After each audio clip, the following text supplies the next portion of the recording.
Kamusta po kayo? Welcome back to another episode mga minamahal na OFW. I hope you guys are doing well. Everybody needs a job. And kadalasan, pag wala tayong trabaho sa Pilipinas, nag-a-apply tayo bilang OFW sa ibang bansa. And mostly, ang mga open country, ready visa ang ating pinapasok.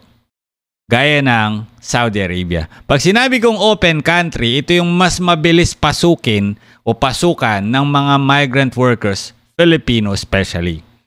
Kaya lang, may mga pagkakataon na hindi tayo sumusunod sa kung ano ang tama para sa atin at hindi tayo mapapahamak. Do you agree with that? Bago natin umpisahan ang video na to, ang video na ito ay hatid sa inyo ng LBC. Get ready, kabayan! With LBC, panalo sa padala, Middle East. Pwede kang manalo ng 500,000 pesos. Brand new Suzuki Bergman Street Maxi Scooter. Other exciting prizes sa aming grand and monthly draws. Simple lang makasali. Just avail any of our LBC holiday offers. You can also get a raffle entry when you send with LBC Kabayani Deal. Sa LBC, panalo ka na sa discounts. Panalo ka pa sa premyo with LBC, panalo sa padala Middle East. Kaya magpadala na sa LBC mga kababayan, lalo na ngayong magpapasko at for you to have a chance na manalo ng 500,000 pesos at ng Suzuki Bergman. Yan, maganda yan. Ano? Isang viral post ng Bureau of Immigration ang kamakailan ay nagbibigay ng babala sa ating mga OFW dahil isang OFW dapat na papunta ng Saudi Arabia ang na-intercept. September 22 nang inilabas ng Bureau of Immigration to, isang female OFW na na-intercept for presenting passport with cousin's detail. Okay? Kinuha niya, ninakaw niya ang pagkakakilanlan ng kanyang pinsan. Tama ho ba yan? Absolutely no. Diba? Hindi siya tama. Pero bakit ginagawa ng ating mga kababayan? Sabi dito, the Bureau of Immigration officer assigned at the country's main airport intercepted a Filipino overseas worker for presenting fraudulently acquired passport.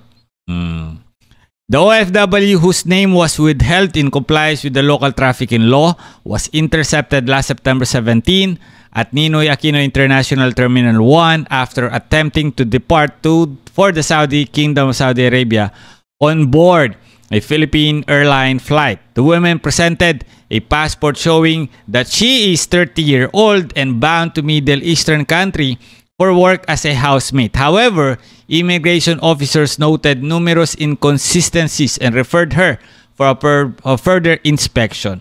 Yung mga ganito na may meke ng edad, na may meke ng personal data, mga bata pa, napipilitan yan na human trafficking.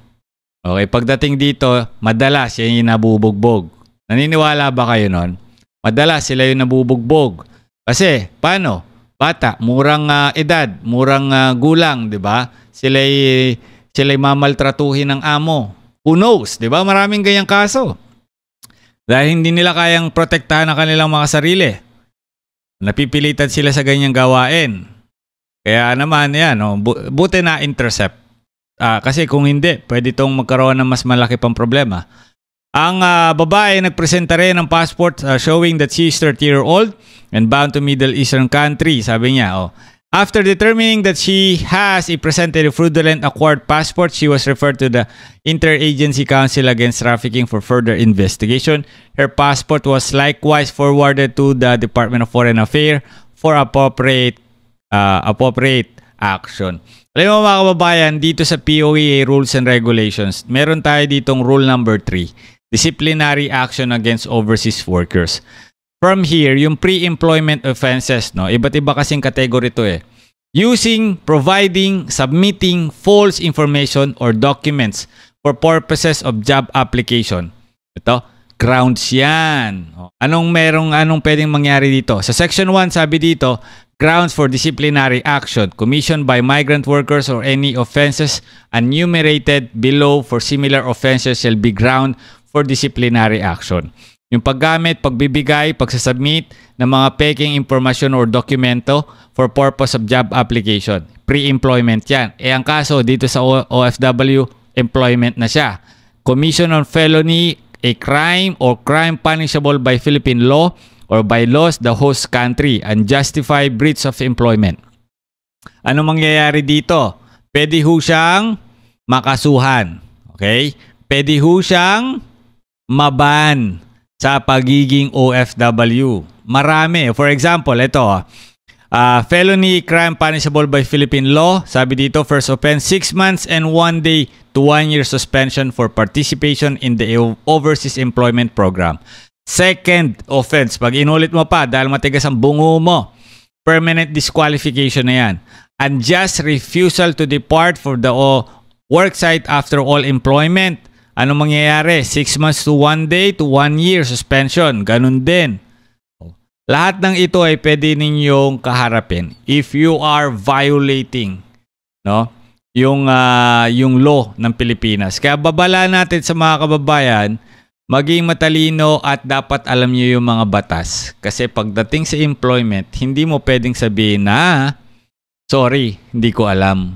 Diba? Ignorance in the law, excuse no one. Huwag niyo nang gagayahin ito si kabayan. Magandang araw sa inyo lahat mga kababayan ko.